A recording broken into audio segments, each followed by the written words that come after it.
अस्सलाम वालेकुम, नमस्कार, सत श्री अकाल, गुड इवनिंग।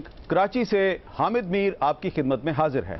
नमस्कार और एबीपी न्यूज स्टूडियो से मैं सिद्धार्थ शर्मा आपके साथ हाजिर हूं लेकर एक और अनूठी पहल जियो न्यूज और एबीपी न्यूज के साथ। आप जानते हैं कि पाकिस्तानी क्रिकेट टीम ने बेंगलोर में धोनी की टीम को धो डाला और शुएब मलिक जो कि इंडिया के जमाई हैं, उन्होंने बेंगलोर में बहुत अच्छी परफॉर्मेंस का मुजाहरा किया, ससुराल को हैरान परेशान कर दिया। और अब देखना यह है कि अहमदाबाद में भारत की टीम पाकिस्तान के साथ अपना हिसाब बराबर करेगी या नहीं करेगी। और आज इसी पे हम यहाँ कराची से और सिद्धार्थ शर्मा जो हैं वो दिल्ली से बातचीत करेंगे। एबीपी न्यूज़ और जियो न्यूज़ पाकिस्तान के ज़ेर एहतमाम ये जो स्पेशल क्रिकेट शो है, इसमें यहाँ पर हमारे साथ कराची में मौजूद हैं जनाब सिकंदर साहब, पाकिस्तान के माने जाने क्रिकेटर, अब्दुल रज़ाक साहब, पाकिस्तान की क्रिकेट टीम के ऑलराउंडर, असद शफीक साहब किसी तारुफ के मोहताज नहीं, इंटरनेशनल क्रिकेटर हैं, और सिद्धार्थ शर्मा साहब इंडिया में अपने मेहमानों का तारुफ करवाएंगे। शुक्रिया अमीर साहब। मेरे साथ स्टूडियो में मौजूद है पाकिस्तान टीम के पूर्व कप्तान इंजमाम उल हक। स्वागत है इंजी भाई आपका। विनोद कामली हमारे साथ स्टूडियो में मौजूद है, हमेशा की तरह हमारे क्रिकेट एक्सपर्ट, और मनोज प्रभाकर भी हमारे साथ इस शो में शामिल रहेंगे। आपका भी स्वागत है मनोज जी। और सीधा पहला सवाल आपकी तरफ सिकंदर बख्श साहब से कि सिकंदर जी, अब पहला मैच जो है वो पाकिस्तान ने जीत लिया, मेहमान नवाजी हमने कर दी है, अब आगे इस तरह का आपको और मिले रिस्पांस हमारी तरफ से या इस तरह की खिदमत और मिले, मुमकिन नहीं है अब? सर मैं तुमसे ये कहूँगा कि आप प्लीज़ पाकिस्तान आ जाएं, हम आपको मेहमान हम आपको रखेंगे, हम आपको जिता देंगे, आप आ तो जाएं।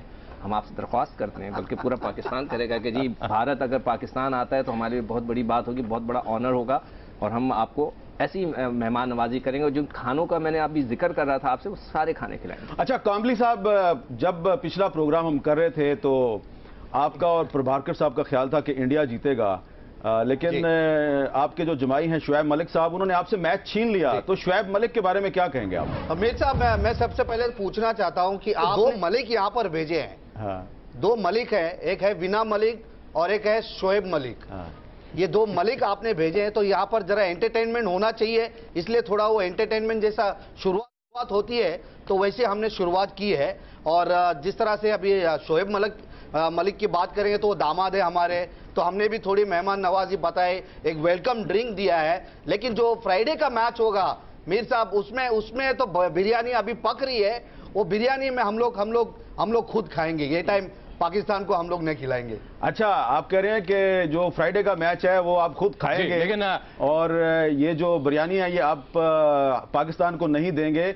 लेकिन पिछले मैच जो प्रोग्राम था उसमें हमने ये बात की थी कि पाकिस्तान और भारत के दरमियान जब भी क्रिकेट मैच होता है तो बहुत सख्त बातें अंदर में क्रिकेट ग्राउंड में होती हैं, तो वो हमारी जो प्रेडिक्शन थी वो सही साबित होगी। आपको क्या लगता है अगले मैच में भी इसी तरह होगा, किसी ना किसी के साथ कामरान अकमल साहब जो है उनकी सख्त बातें होंगी, या हमें इससे गुरेज करना चाहिए?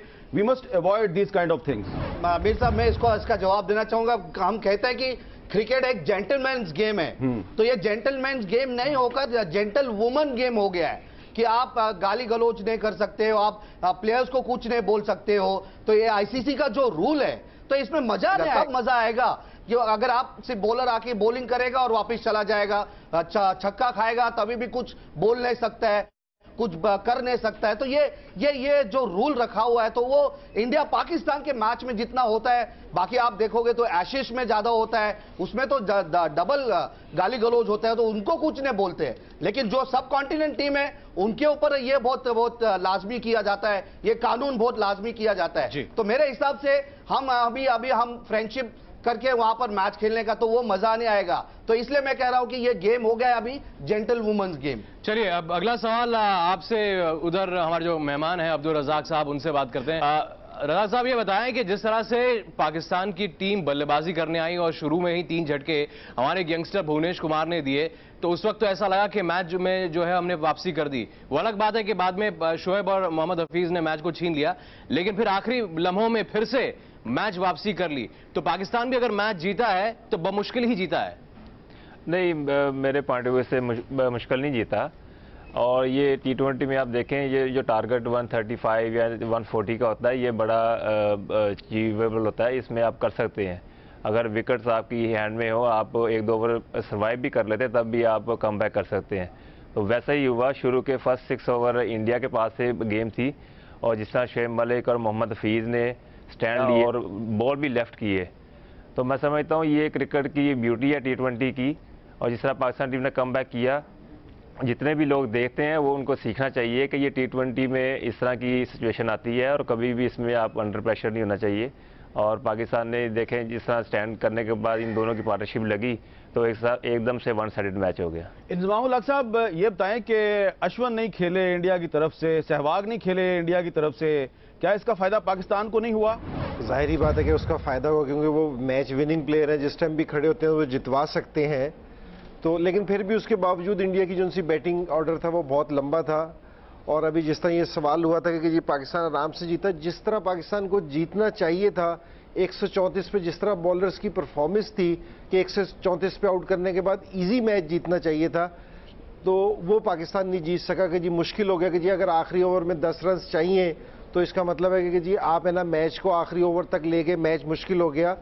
तो पाकिस्तान के पास मेरे ख्याल में अपॉर्चुनिटी थी कि इस मैच को और भी आसान तरीके से जीत सकता था, तो और भी प्रेशर इंडिया पे आ सकता था।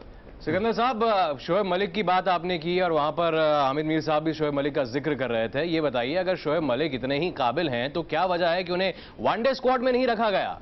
नहीं, देखें, ये तो खेल में तो ये चलता रहता है, कभी आप कभी परफॉर्मेंस देते हैं, कभी दूसरी जगह परफॉर्मेंस नहीं भी दे पाते। शोएब मलिक पहले काफ़ी अरसे से परफॉर्मेंस नहीं दे पा रहे थे, उनकी पिछली जो 16 मैचेस थे उसमें इतने वो आउटस्टैंडिंग नहीं खेले थे, हमने कल उस पर डिस्कस भी किया था। मगर वक्त आया जब अपने ससुराल गए तो उन्होंने काम दिखा दिया। देखें, वक्त पे काम करना चाहिए, वो वक्त जो था बड़ा इंपॉर्टेंट था पाकिस्तान के लिए। तुक्का लगा?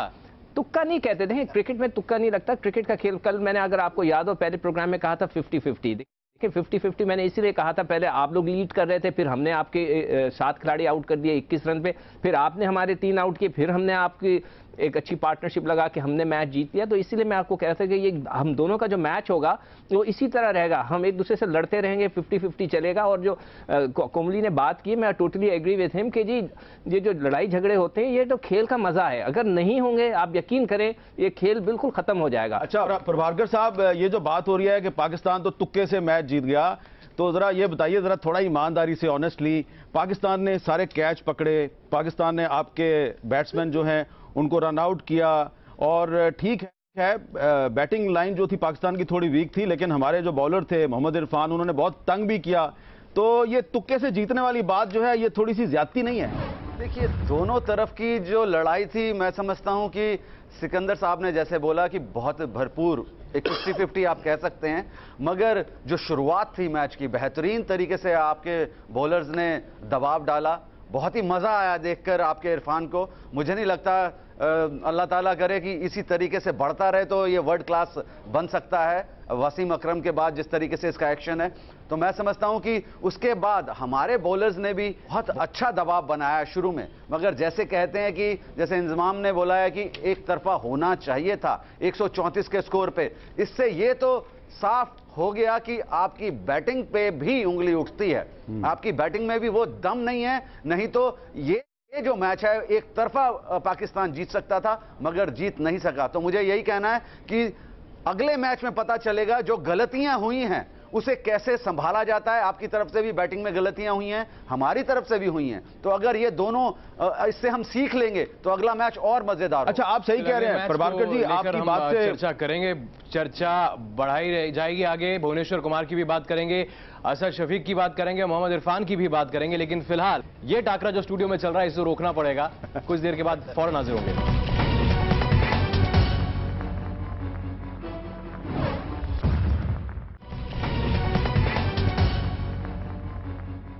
पहला T20 मुकाबला भारत हार गया और अगले T20 मुकाबले में अहमदाबाद से पाकिस्तान से 2-2 हाथ होने हैं। हम ABP न्यूज़ और जियो न्यूज़ के साथ एक अनोखी पहल लेकर आपके सामने आए हैं और सीधा चलते हैं जियो न्यूज़ स्टूडियो कराची में। वहां पर मौजूद हैं असद शफीक, जो कि खुद एक इंटरनेशनल प्लेयर है लेकिन चोट की वजह से इस सीरीज का हिस्सा नहीं है। असद, आपसे सवाल, आपको लगा देख कर के जो बैटिंग लाइनअप, जिस तरह से आपका शुरुआती बैटिंग लाइनअप कोलैप्स हुआ, तो लगा कहीं कि मेरी कमी वहां पर खल रही थी, आपको होना चाहिए था वहां पर? नहीं, बिल्कुल जिस तरह स्टार्ट में इंडिया ने बॉलिंग की, स्पेशली वो डेब्यूटेंट जो थे कुमार, उन्होंने बॉल को दोनों तरफ मूव किया। एज अ बैट्समैन जब आप किसी डेब्यूटेंट बॉलर को खेल रहे होते हैं तो आपके माइंड में इतना नहीं होता कि वो दोनों स्विंग इतने कंट्रोल से करेगा, लेकिन उसने आउट स्विंग भी इन स्विंग भी बड़े कंट्रोल से की।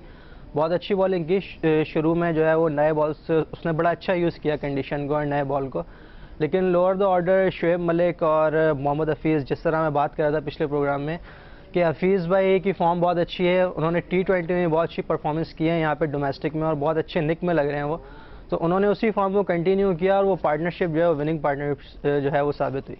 कामली जी, मैं आपसे ये जानना चाहता हूं कि ये जो बेंगलोर में इंडिया को शिकस्त हुई तो उसके बाद जो आपका कमेंट मैंने सुना, आप कह रहे थे कि जो महेंद्र सिंह धोनी है वो तो बिल्कुल एब्सेंट थे, कहीं पे नजर नहीं आ रहे थे फील्ड में।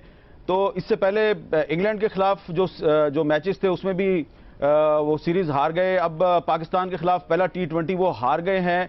अगर अगला मैच भी T20 वो हार गए तो फिर आप उनका फ्यूचर क्या देख रहे हैं? मेरे साहब 2020 में तो वो खेलते ही रहेगा, क्योंकि वो एक फॉर्मेट है, उसमें उसने मास्टरी की है। मेरे हिसाब से ये दिन उसके बहुत खराब चल रहे हैं आजकल, क्योंकि जिस तरह से जहां भी पहले ऐसा होता था जहां हाथ डाले तो वहां पर सोना ही सोना होता था, तो अभी जहां हाथ डाल रहा है तो वहां पर कोयला मिल रहा है उसे।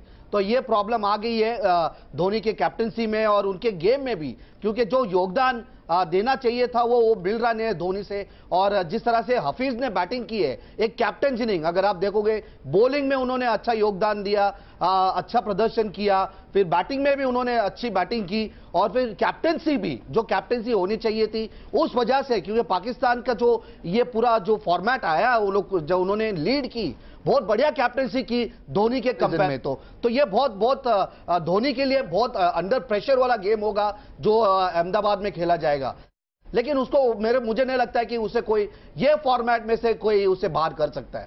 लेकिन अगर हम बात करें शाहिद अफरीदी की भी, शाहिद अफरीदी पर भी और उनके प्रदर्शन पर भी नजर थी, और शाहिद अफरीदी की बल्लेबाजी, जब शाहिद अफरीदी को ज्यादा मौका लगा नहीं लेकिन क्रीज पर बने रहे।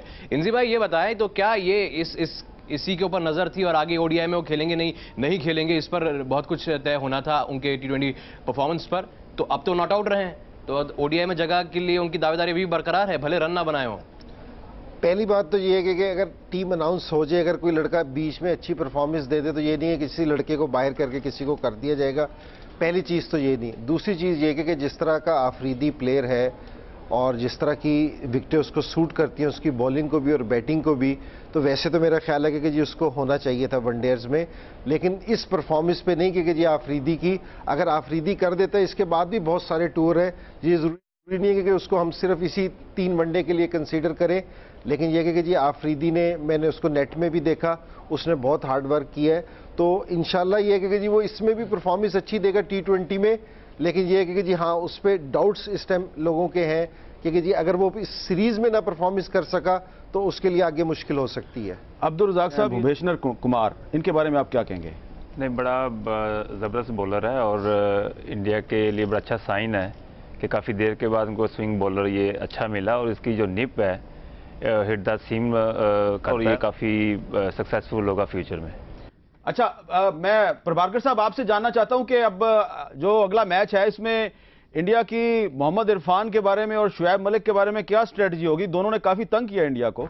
देखिए, मोहम्मद ये अपने इरफान के बारे में मैं यही बोलना चाहूंगा कि बेहतरीन आपके पास एक्सपेक्ट है, फ्यूचर बहुत अच्छा है अगर मेहनत करे, थोड़ा रनअप है, थोड़ा गड़बड़ा रहा है, मगर मैं समझता हूं जिस तरीके से उसने बॉल करा है बहुत ही आला परफॉर्मेंस था। हमारे बैट्समैन को चकमा, अगर विराट कोहली उसके सामने स्ट्रगल कर रहा था तो मैं समझता हूं वो किसी भी बैट्समैन के लिए बहुत बड़ी थ्रेट होगा, स्पेशली साउथ अफ्रीका में। और साउथ अफ्रीका भी आपको आसानी से विकेट नहीं देगा जिसपे वो खुद फंसे, तो यहाँ पे उसका तो बहुत अच्छा फ्यूचर है। और रही बात आपके बैट्समैन की, बैट्समैन को हमारे भुवनेश्वर ने भी बहुत ही अच्छा परफॉर्म करके, हालात तो पतले होते आपके भी, अगर आपका कप्तान इस तरीके से नहीं खेलता और जिस तरीके से वो माहिर है कप्तान की इनिंग खेलने के लिए, तो आपके ऊपर भी प्रॉब्लम आ सकती थी। जैसे शोएब खेल के गए, बहुत ही आला, इसमें लग रहा था कि हाँ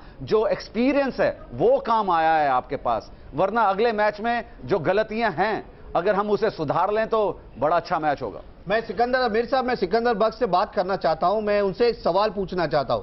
अगर आप देखोगे तो दोनों टीम में जिसने डेब्यू किया है मोहम्मद इरफान और हमारी तरफ से भुवनेश्वर, तो ये दोनों प्लेयर्स को अगर आप देखोगे तो ना ही पाकिस्तानी बैट्समैनों ने भुवनेश्वर को पढ़ पाया, ये ना ही इंडियन बैट्समैन ने मोहम्मद इरफान को पढ़ पाया। तो ये थोड़ा मेरे हिसाब से ये प्लस पॉइंट इंडियन और पाकिस्तान टीम के पास था। क्या लगता है आपको ये सरप्राइजिंग? क्योंकि अगर मैं नया कोई बॉलर खेल लेता हूं और मुझे पता नहीं रहता तो मुझे थोड़ा कंफ्यूजन हो जाता है। देखिए कामली, आप भी बैट्समैन, आपको पता है कि अगर जो पेस होती है पेस रहती है। अगर बंदा जो फास्ट होता है, जैसे कि इरफान करा रहे थे, जो बाउंस उसको बिकॉज ऑफ हिज हाइट मिल रहा था, वो हमेशा एडवांटेज में रहेगा और वो किसी भी विकेट पे स्लो ट्रैक पे भी अपनी पेस से और थोड़ा सा जो एक्स्ट्रा बाउंस मिलता है उससे बैट्समैनों को तंग करेगा।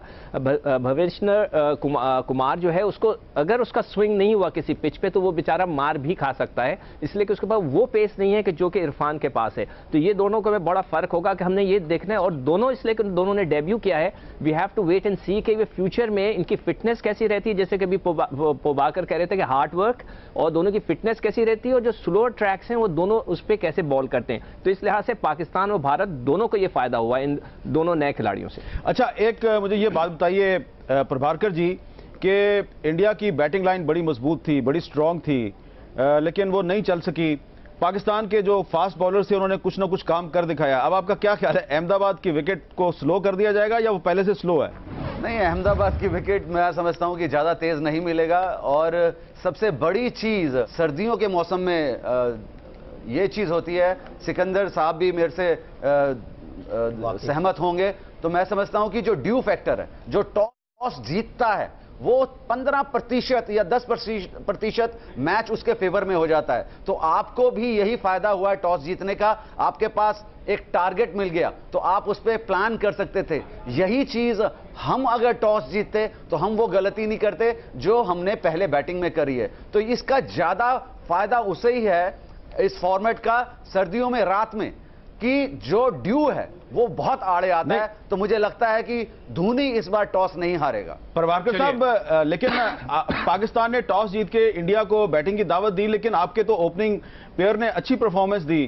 तो मेरा तो ख्याल है कि शायद पाकिस्तान का जो फैसला था वो इतना दुरुस्त नहीं था। नहीं, दुरुस्त नहीं था, मगर हमारे जो ओपनिंग बैट्समैन है काफी अरसा ले गए रन बनाने के लिए, काफी टाइम ले गए। तो मैं समझता हूं कि यहां पर जो पहला 4 ओवर हैं उसको तरीके से यूटिलाइज करना आना चाहिए बैट्समैन को। आपके इधर भी प्रॉब्लम आई थी, पहले 4 ओवर में हमारे बॉलर्स ने भी आपको तंग किया। तो ये एक 4 ओवर का जो एक पावर प्ले है, उसको जो अच्छा बैटिंग यूटिलाइज कर देगा वो उसमें धाक जमा सकता है 2020 में। और यहां पर यही प्रॉब्लम आती है कि पहले 4 ओवर में ही विकेटें जाती हैं, और मुझे लगता है कि इतनी बड़ी बैटिंग लाइनअप लेने के बावजूद भी हम अच्छा स्कोर नहीं दे सके, ये हमारी गलती रही। गलती ये भी रही कि हमारा मिडिल ऑर्डर जो है वो कोलैप्स हो गया और हमने 8 बल्लेबाज खिला लिए अश्विन को बिठाकर। इस पर भी हम आगे बात करेंगे, साथ ही हमारे एक्सपर्ट से जानेंगे वो 5 चीजें जो भारतीय टीम को करनी होगी ताकि अहमदाबाद का T20 जीते। इंजमाम उल हक भी कुछ सवाल पूछना चाहते हैं, वो भी सवाल जो है एक्सपर्ट से पूछेंगे, लेकिन फिलहाल रुक रहे हैं कुछ देर के लिए।